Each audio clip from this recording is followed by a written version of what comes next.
नमस्कार मित्रों, आज हम आप लोगों को एक कहानी सुनाएंगे और इस कहानी के अंत में एक सवाल होगा। उस सवाल का जवाब हम इस कहानी में देंगे।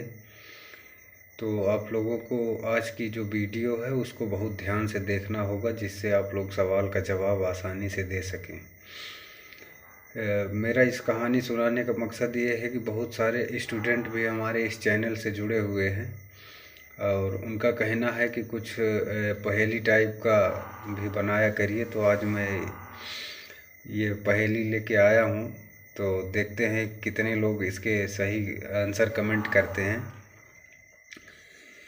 तो सवाल मेरा इस वीडियो के अंत में होगा और उसका जो जवाब होगा इसी कहानी में हम बताएंगे। तो चलिए दोस्तों, ज़्यादा विलम्ब न करते हुए हम कहानी को शुरू करते हैं। एक राजा थे और राजा के दो पुत्र थे। तो क्या हुआ कि गांव में ही एक कुआं था। और हाँ, कहानी शुरू करने से पहले ये मैं आपको बता दूं कि जो समय था वो सर्दी का था, कोहरा पाला जोरदार पड़ रहा था। तो राजा के दो पुत्र थे। राजा एक बड़े लड़के से शाम को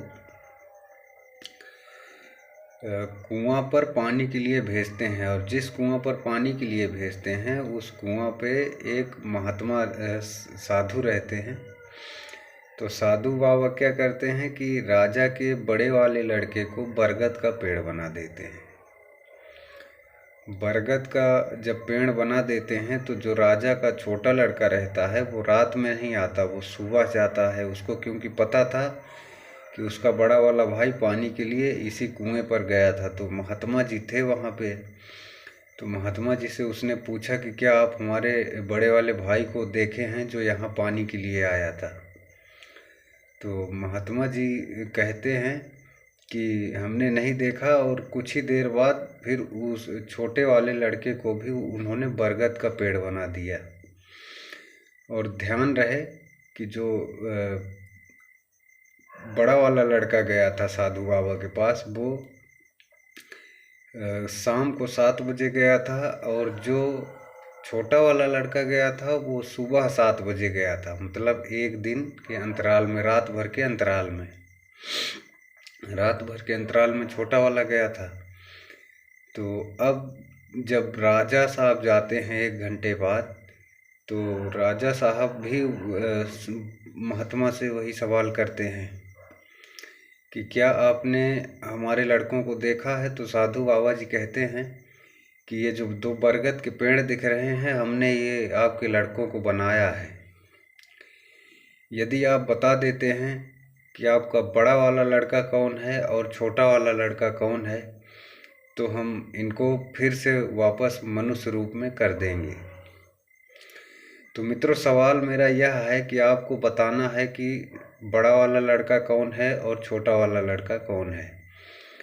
ध्यान रहे कि बड़ा वाला लड़का, छोटा वाला लड़का, बड़ा वाला पहले गया था, छोटा वाला बाद में गया था। लेकिन जब वो बरगद के पेड़ हो गए, सेम ऊंचाई उसकी थी और सेम टहनियाँ, सेम पत्ती, बिल्कुल समझ में नहीं आ रहा था। लेकिन अब हमें यहाँ पर देखना है कि कैसे पकड़ में आएंगे कि कौन सा बड़ा है कौन सा छोटा है। हमने इसी कहानी के बीच में उत्तर बता दिया है। अब आप लोग जब कहानी को ध्यान से देखेंगे तो ऑटोमेटिक पकड़ लेंगे। धन्यवाद।